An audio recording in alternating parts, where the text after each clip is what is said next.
नमस्कार, आप देख रहे हैं सुबह 9 बजे। मैं हूं आपके साथ प्रीति। आइए शुरुआत करते हैं हेडलाइंस के साथ। भूमि बिल पर चौथी बार अध्यादेश नहीं लाएगी सरकार, जारी किया आदेश। भूमि अधिग्रहण कानून 2013 के दायरे में लाए गए राष्ट्रीय राजमार्ग समेत 13 केंद्रीय कानून। 31 अगस्त को खत्म हो रही थी अध्यादेश की मियाद। देश भर में 2 सितंबर को मजदूर यूनियनों की हड़ताल। मजदूर संगठनों की बैठक में हुआ फैसला, हड़ताल में शामिल नहीं होगी भारतीय मजदूर संघ। केंद्र सरकार में प्रशासनिक फेरबदल, 16 नियुक्तियों को कैबिनेट नियुक्ति समिति की मंजूरी। शशिकांत दास होंगे नए आर्थिक मामलों के सचिव। सूचना और प्रसारण सचिव के लिए सुनील अरोड़ा का नाम। कटक के सरदार पटेल अस्पताल में बीते 24 घंटों में 7 और नवजात शिशुओं की मौत। 8 दिन में 42 मौतें। केंद्रीय स्वास्थ्य मंत्री जेपी नड्डा आज करेंगे दौरा।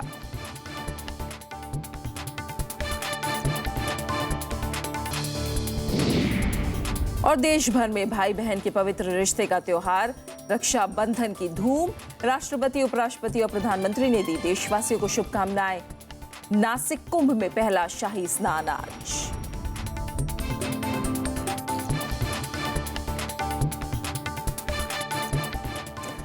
बुलेटिन की शुरुआत करते हैं केंद्र सरकार के एक अहम फैसले की खबर के साथ। भूमि बिल पर केंद्र सरकार ने आखिरकार अध्यादेश से पीछे हटने का फैसला। सरकार ने शुक्रवार को राष्ट्रीय राजमार्ग और रेलवे अधिनियम सहित 13 केंद्रीय कानूनों को भूमि कानून में शामिल करने के लिए आदेश जारी कर दिया है। इससे अब संबंधित 13 कानूनों के तहत भूमि अधिग्रहण करने पर मुआवजे और पुनर्स्थापन के प्रावधान लागू हो जाएंगे, जिन्हें 2013 के कानून से अलग रखा गया था। इसके इस्तेमाल के बाद अब सरकार विवादित भूमि अध्यादेश को रिकॉर्ड चौथी बार लाने से बच जाएगी। अध्यादेश की मियाद 21 जुलाई को मॉनसून सत्र शुरू होने के 6 हफ्ते बाद 31 अगस्त को खत्म हो रही थी। सरकार भूमि बिल पर अभी तक 3 बार अध्यादेश ला चुकी है। कांग्रेस समेत सभी विपक्षी दल बार बार अध्यादेश लाने का विरोध कर रहे थे। अभी सरकार ने मॉनसून सत्र का अवसान नहीं किया है और सरकार संकेत दे चुकी है कि जीएसटी बिल पर सत्र दोबारा बुलाया जा सकता है। केंद्र सरकार ने कई प्रशासनिक फेरबदल किए हैं। प्रधानमंत्री नरेंद्र मोदी की अध्यक्षता वाली मंत्रिमंडल की नियुक्ति समिति ने शुक्रवार को 16 नियुक्तियों को मंजूरी दी। शशिकांत दास आर्थिक मामलों के सचिव बनाए गए हैं। गुजरात काडर के आईएएस अधिकारी हसमुख अढ़िया को राजस्व सचिव बनाया गया है। एयर इंडिया के पूर्व प्रमुख सुनील अरोड़ा सूचना और प्रसारण सचिव होंगे। 15 नए सचिवों को शामिल किया गया है और भारतीय राष्ट्रीय राजमार्ग प्राधिकरण के चेयरमैन का पद मध्य प्रदेश काडर के आईएएस अधिकारी राघव चंद्र के पास गया है। शुक्रवार रात जारी आदेश के मुताबिक एयर इंडिया के मौजूदा अध्यक्ष और प्रबंध निदेशक रोहित नंदन कौशल विकास और उद्यमिता मंत्रालय के सचिव पद पर सुनील अरोड़ा की जगह तैनात होंगे। उपचुनाव आयुक्त विनोद जुत्शी को नया पर्यटन सचिव बनाया गया है।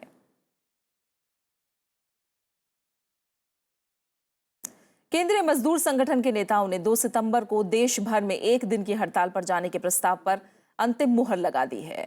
Indian national trade union Congress के अध्यक्ष जी संजीवा रेड्डी ने बैठक के बाद इसका ऐलान किया। हालांकि बीजेपी समर्थित भारतीय मजदूर संघ यानी बीएमएस ने हड़ताल पर नहीं जाने का सुझाव दिया। बीएमएस ने कहा कि सरकार को अपने वादों को पूरा करने के लिए 6 महीने का वक्त दिया जाना चाहिए। हालांकि बीएमएस आज हड़ताल पर जाने के फैसले पर आंतरिक बैठक करेगी। वहीं बाकी सभी यूनियन प्रतिनिधियों का कहना है कि सरकार ने कोई भी सकारात्मक पहल नहीं की है, इसलिए हड़ताल हर हाल में होकर रहेगी। बुधवार और गुरुवार को केंद्र सरकार ने मजदूर संगठनों के नेताओं के साथ उनकी मांगों पर लंबी बैठक की थी। सरकार ने न्यूनतम मजदूरी और दूसरे मसलों पर नए प्रस्ताव मजदूर संगठनों के सामने रखे, लेकिन उन्हें हड़ताल पर जाने से रोकने में नाकाम रही।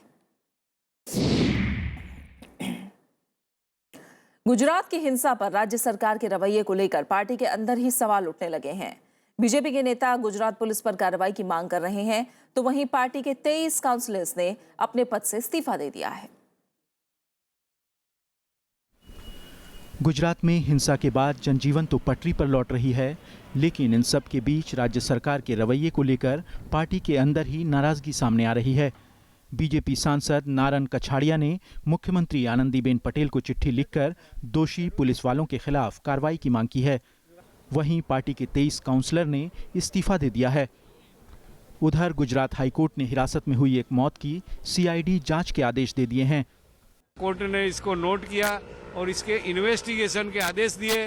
स्पेशल टीम सीआईडी क्राइम द्वारा और ऑनेस्ट ऑफिसर के द्वारा ये इंक्वायरी होनी चाहिए, क्योंकि ये इंक्वायरी पुलिस इंस्पेक्टर की और पुलिस डिपार्टमेंट की है। इस बीच आंदोलन के नेता हार्दिक पटेल आरक्षण को लेकर गुर्जर समाज से मुलाकात कर रणनीति तैयार करने पर विचार कर रहे हैं। इस मुद्दे पर सरकार से बातचीत को लेकर उन्होंने साफ इनकार किया है। हार्दिक ने कहा है कि जब तक पटेल समाज को ओबीसी में शामिल नहीं किया जाता तब तक आंदोलन जारी रहेगा। आरक्षण के मुद्दे पर सभी को चौंकाना है, जगाना है और इस देश का विकास करना है। बस यही हमारा ध्येय है, क्योंकि देश 30 से 35 साल पीछे चला गया है। हमें महासत्ता बनाना है तो ये करना पड़ेगा। गुजरात में धीरे धीरे स्थिति सामान्य हो रही है। माना जा रहा है कि अगले 1-2 दिन में सभी जगहों से कर्फ्यू हटा लिया जाएगा। Bureau report, Rajya Sabha TV. Bihar के मुख्यमंत्री नीतीश कुमार ने अगले 5 साल की योजनाओं का कल खुलासा किया। इनमें सभी वर्गों का ख्याल रखा गया है। उन्होंने इसके लिए अगले 5 साल में 2,70,000 करोड़ रुपए की राशि खर्च करने की बात कही। हालांकि बीजेपी ने नीतीश कुमार के विजन डॉक्यूमेंट को गुमराह करने वाला करार दिया है। बिहार में विधानसभा चुनाव की तारीखों के ऐलान से पहले मुख्यमंत्री नीतीश कुमार ने जनता के सामने अगले 5 साल की विकास योजनाओं का खाका पेश किया। उन्होंने कहा कि हम जिन योजनाओं को चला रहे हैं उनको आगे जारी रखने के साथ साथ उनमें और भी सुधार करेंगे।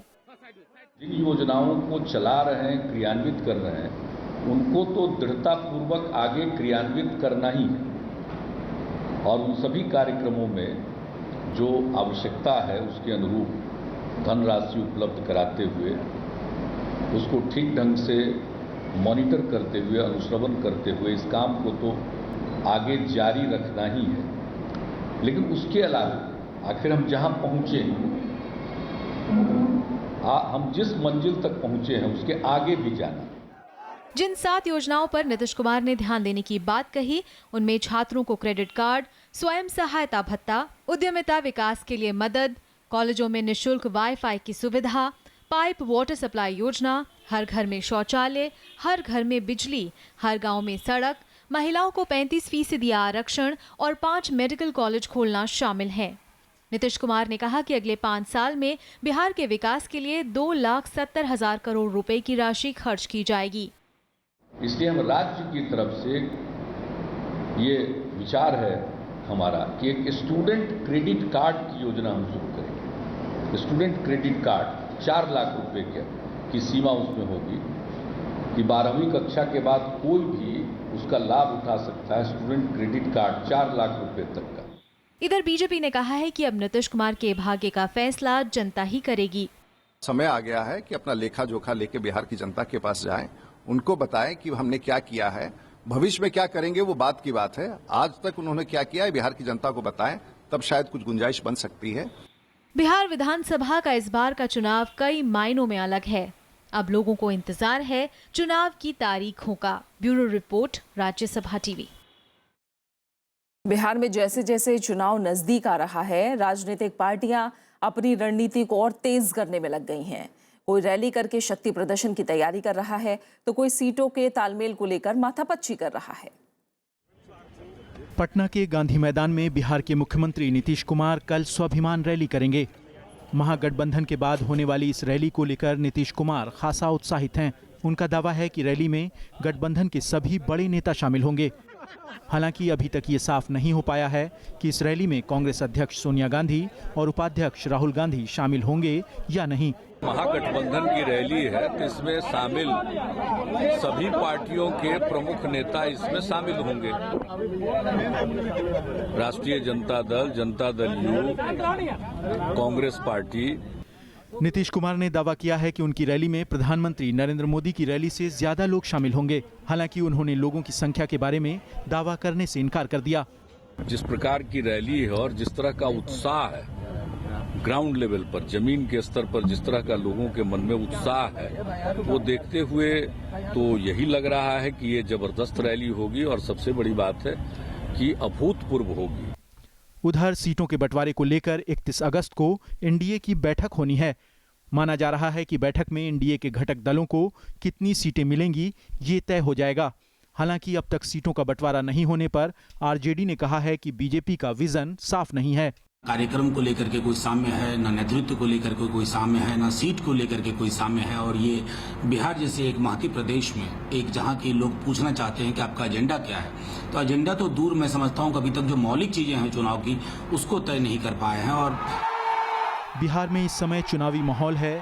नेता जनता को लुभाने में लगे हुए हैं।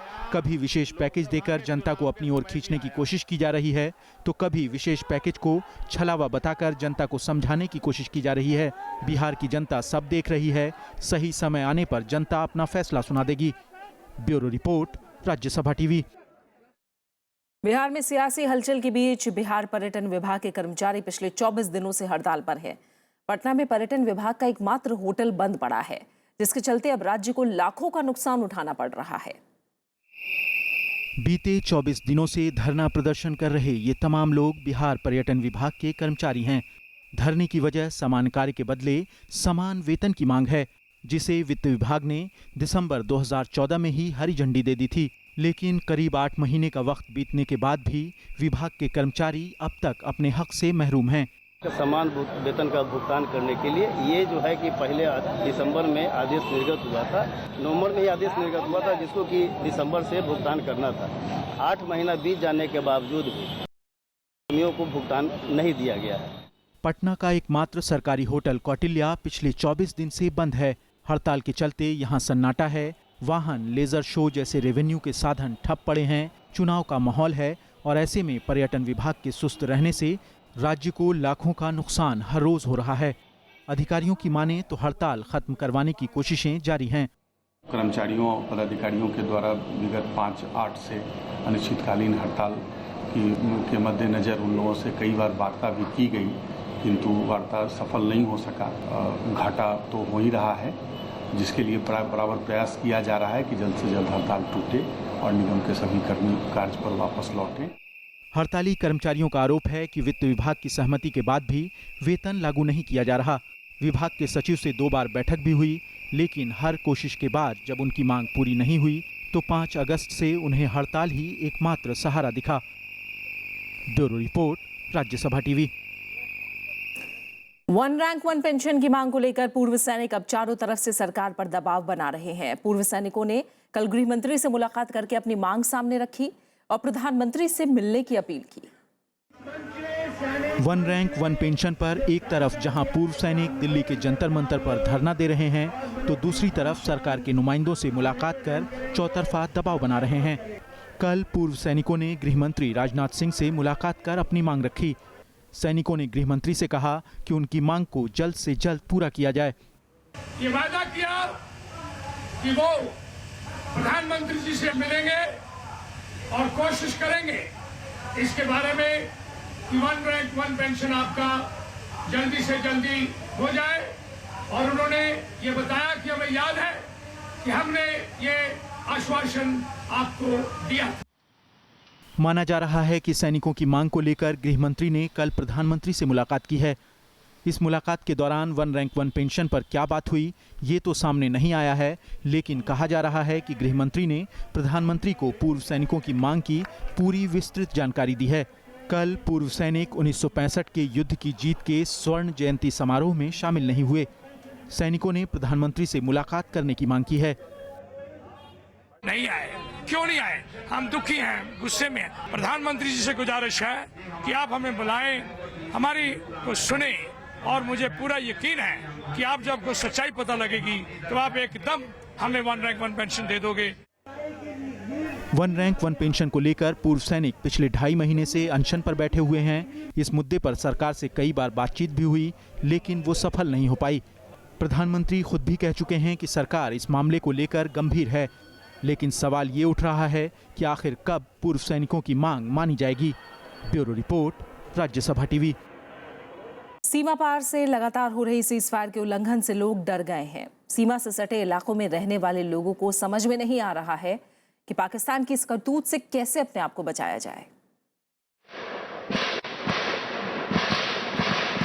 सीमा पार से पाकिस्तान भले ही लोगों में दहशत फैलाने की नापाक कोशिश कर रहा है, लेकिन उनके मंसूबे पर पानी फेरने के लिए सरकार ने घेराबंदी शुरू कर दी है।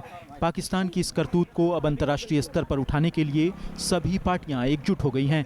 ये जो बातचीत का जरिया जो शुरू होने वाला था, पहले एनएसए लेवल पे और अब बीएसएफ और रेंजर्स, पाकिस्तानी रेंजर्स के बीच में, और बाद में डीजीएमओ की मीटिंग होनी थी, शायद उसको टारपेडो करने की एक पाकिस्तान की तरफ से कोशिश हो रही है। विश्व में तमाम इंटरनेशनल फोरम में इन बातों को उठाना चाहिए कि पाकिस्तान लगातार इस तरह का उल्लंघन कर रहा है और इस पर कार्रवाई होनी चाहिए।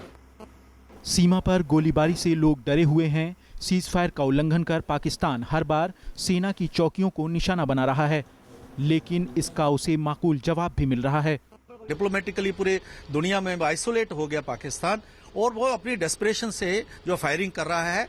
और अच्छी बात यह है बड़ी कि हमारी फोर्सेज जो है उससे उसी जो है टर्म्स में उनको जवाब दे रहे हैं। पाकिस्तान सीमा पर गोलीबारी कर आतंकियों की घुसपैठ कराना चाहता है। इसका सबूत एक के बाद एक जिंदा आतंकियों के पकड़े जाने से सामने आ गया है। पाकिस्तान की मंशा तो साफ हो गई है, और जिस तरह से भारत इसका मुंहतोड़ जवाब दे रहा है, उससे तो यही लगता है कि आने वाले दिनों में सीमा पर पाकिस्तान को अपने रवैये को बदलना होगा। Bureau report, Rajya Sabha TV. Cuttack के सरदार वल्लभ भाई पटेल अस्पताल में 24 घंटों में 7 और नवजात शिशुओं की मौत हो गई है। इसके साथ ही बीते 8 दिनों में इस अस्पताल में मरने वाले नवजात शिशुओं की मौत की तादाद बढ़कर 42 हो गई है। गुरुवार को भी अस्पताल में 5 बच्चों की मौत हुई थी। इस बीच केंद्रीय स्वास्थ्य मंत्री जेपी नड्डा आज अस्पताल का दौरा करेंगे। उनके साथ केंद्रीय पेट्रोलियम मंत्री धर्मेंद्र प्रधान भी होंगे। पूर्वी भारत में ये अस्पताल शिशुओं का सबसे बड़ा अस्पताल है। इतनी मौतों के बाद ओडिशा सरकार ने अस्पताल में डॉक्टर बढ़ाने का फैसला लिया है। यहाँ 48 डॉक्टरों के मुकाबले कई साल से महज 20 डॉक्टर ही हैं। हर दिन यहाँ औसतन 300 मरीज आते हैं, जिनमें से 50 को अस्पताल में भर्ती किया जाता है। पीड़ित परिवारों ने डॉक्टरों पर लापरवाही का आरोप लगाते हुए 3 एफआईआर भी दर्ज कराई हैं। नागालैंड में तुइंगसंग जिले के पांगशा में सुरक्षा बलों के साथ मुठभेड़ में national socialist council of Nagaland Khaplang गुट के 7 उग्रवादी मारे गए हैं। रक्षा बलों के मुताबिक मरने वालों में एक महिला उग्रवादी भी शामिल है। उन्होंने बताया है कि 3 उग्रवादी जख्मी हुए हैं। मारे गए उग्रवादियों से बड़ी मात्रा में हथियार और गोला बारूद बरामद किया गया है। मुठभेड़ में एक सुरक्षाकर्मी भी घायल हो गया है। इस साल जून में उग्रवादियों ने भारतीय सेना के 18 जवानों की हत्या कर दी थी। जवाबी कार्रवाई में भारतीय सेना ने उग्रवादियों के म्यांमार बॉर्डर से सटे 2 कैंपों को खत्म कर दिया था।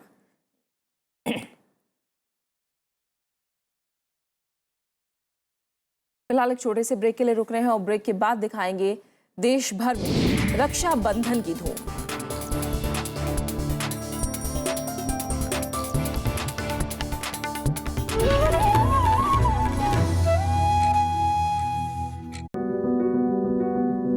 समकालीन नृत्य का एक बड़ा नाम, मूवमेंट आर्ट्स में जिन्होंने बनाया अपना एक अलग मकाम। Contemporary dance is enriching and adding to our tradition, and it is not in competition with anything. It is not in against anything. It is again a complementary thing. मिलिए शख्सियत में जयचंद्रन पालाजी से, सिर्फ राज्यसभा टीवी पर। आजादी के बाद कैसे बदला परिवेश, कैसे बनी संसद, कैसे उठा देश। When the world sleeps, India will awake to life and freedom. कौन थे वो लोग जो दे गए हमको शानदार विरासत, लोकतंत्र की मजबूत इमारत। राज्यसभा टेलीविजन।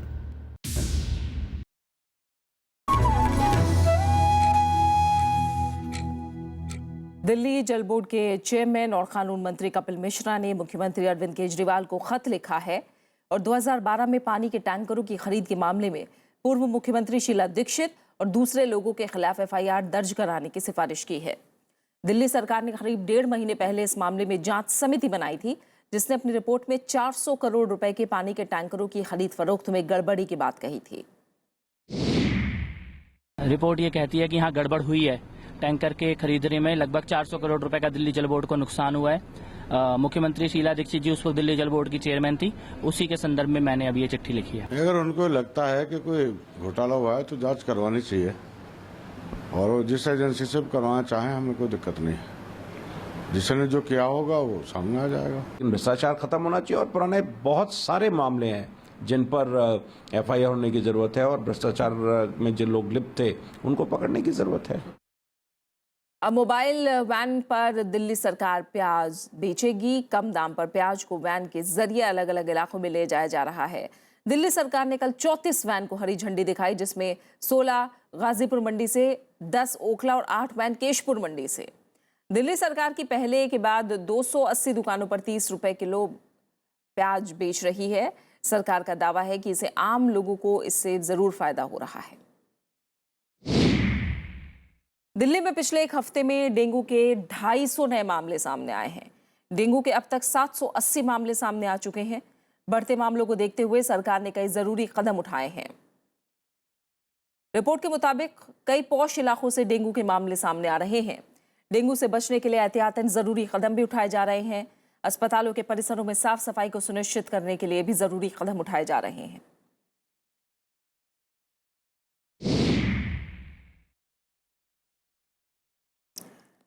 एनडीएमसी ने औरंगजेब रोड का नाम बदल कर एपीजे रोड कर दिया।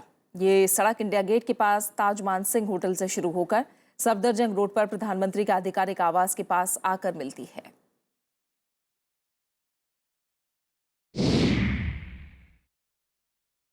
एफटीआई विवाद पर छात्रों का विरोध जारी है। कई फिल्मकारों और अभिनेताओं ने छात्रों के आंदोलन के समर्थन में उतर आए हैं। वरिष्ठ अभिनेता और निर्देशक अमोल पालेकर ने इस मुद्दे पर राज्यसभा टीवी के कार्यक्रम द क्वेस्ट में खास बात की। I have always looked at this issue with again sadness. Sadness because you see, government, every government and any government is its prerogative to choose a person, their team to head such institutions. इस साल देश भर में 12% monsoon की कमी देखी गई है, जिसमें सबसे ज्यादा असर मध्य भारत पर पड़ा है। इसमें मध्य महाराष्ट्र, कोंकण, गोवा, तेलंगाना, कर्नाटक के कुछ इलाके और केरल भी शामिल है। हालात सबसे ज्यादा खराब मराठवाड़ा में है, जहां सूखे जैसे हालात हैं। यहां पीने का पानी भी अब सरकार के सामने एक चुनौती बन गया है। मराठवाड़ा में सूखे जैसे हालात हैं। बारिश बेहद कम हुई, जिससे अब यहाँ के बाशिंदों के लिए पीने के पानी का इंतजाम करना भी मुश्किल हो गया है। पानी की कमी सरकार के लिए बड़ी चुनौती है, जिसका हल ढूंढने का हर संभव प्रयास किया जा रहा है। जो अकाल की परिस्थिति है, उस परिस्थिति के ऊपर राज्य सरकार के माध्यम से आज यहाँ पर एक बैठक ली गई।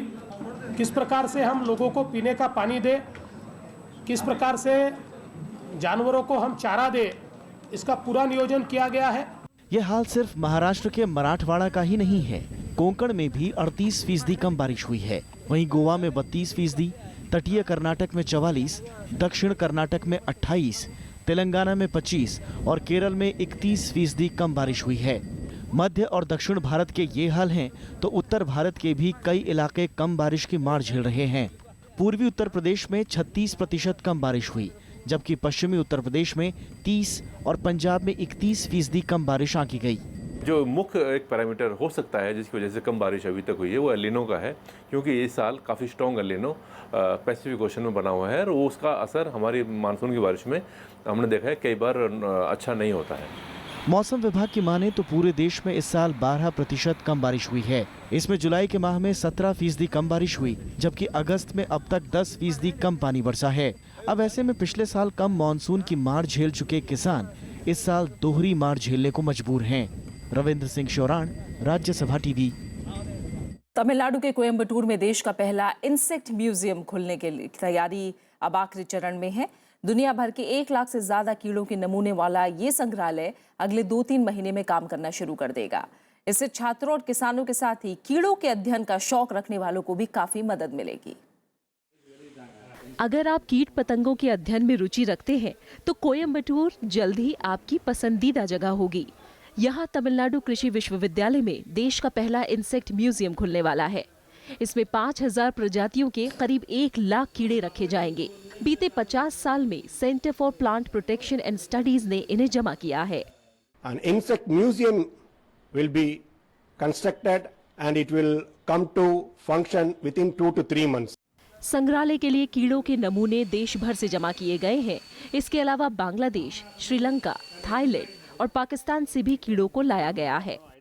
As a unique aspect of giving focus to this entomology aspects, collection of insects and study of insects, now it has been planned by our Vice Chancellor with the help of our Vice Chancellor's support and Government of Tamil Nadu. Tamil Nadu कृषि विश्वविद्यालय में ये संग्रहालय करीब 5000 वर्ग feet में होगा। इसमें एक ऑडियो विजुअल रूम भी होगा, जिससे यहाँ आने वाले लोग कीड़ों की दुनिया से करीब से रूबरू हो सकेंगे। Bureau report, Rajya Sabha TV.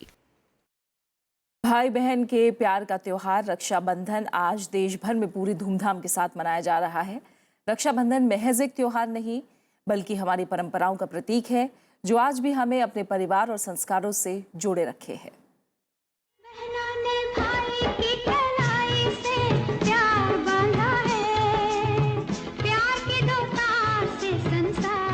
बहन भाई के प्यार का प्रतीक रक्षाबंधन का त्योहार आज देश भर में मनाया जा रहा है। भाइयों की कलाई पर अलग अलग तरह की राखी बांधकर बहनें इसे यादगार बना रही हैं।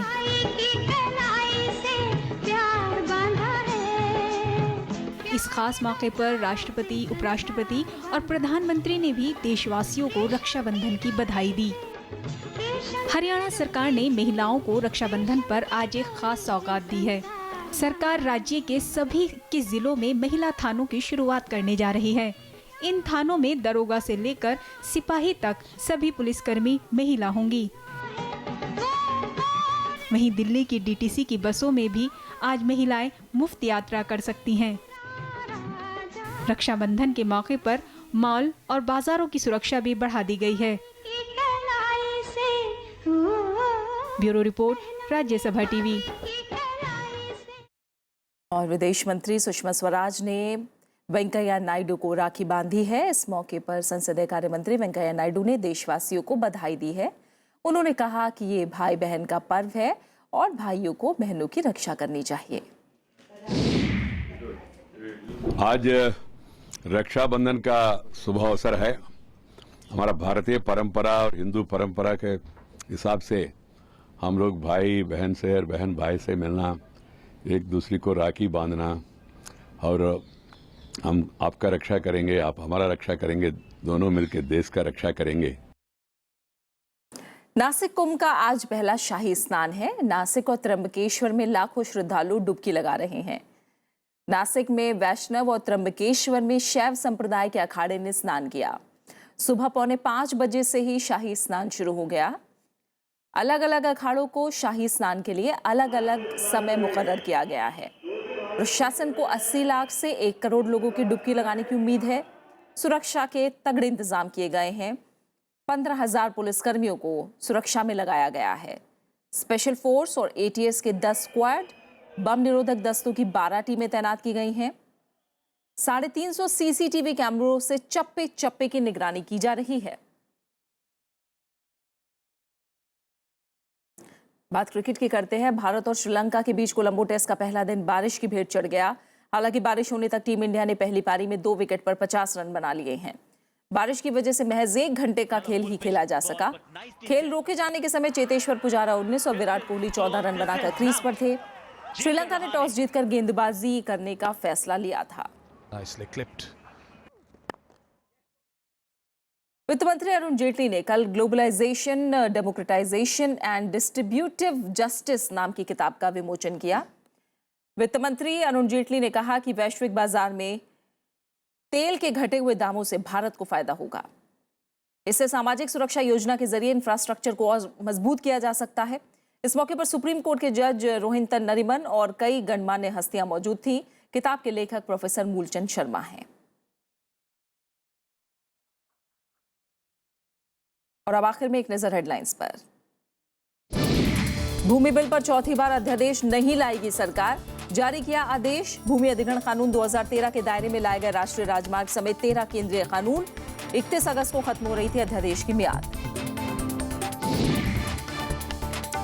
देश भर में 2 सितंबर को मजदूर यूनियनों की हड़ताल, मजदूर संगठनों की बैठक में हुआ फैसला, हड़ताल में शामिल नहीं होगी भारतीय मजदूर संघ। केंद्र सरकार में प्रशासनिक फेरबदल, 16 नियुक्तियों को कैबिनेट नियुक्ति समिति की मंजूरी। शशिकांत दास होंगे नए आर्थिक मामलों के सचिव, सूचना और प्रसारण सचिव के लिए सुनील अरोड़ा का नाम। कटक के सरदार पटेल अस्पताल में बीते 24 घंटों में 7 और नवजात शिशुओं की मौत, 8 दिन में 42 मौतें। केंद्रीय स्वास्थ्य मंत्री जेपी नड्डा आज करेंगे दौरा। देश भर में भाई बहन के पवित्र रिश्ते के त्योहार रक्षाबंधन की धूम। राष्ट्रपति, उपराष्ट्रपति और प्रधानमंत्री ने दी देशवासियों को शुभकामनाएं। नासिक कुंभ में पहला शाही स्नान आज।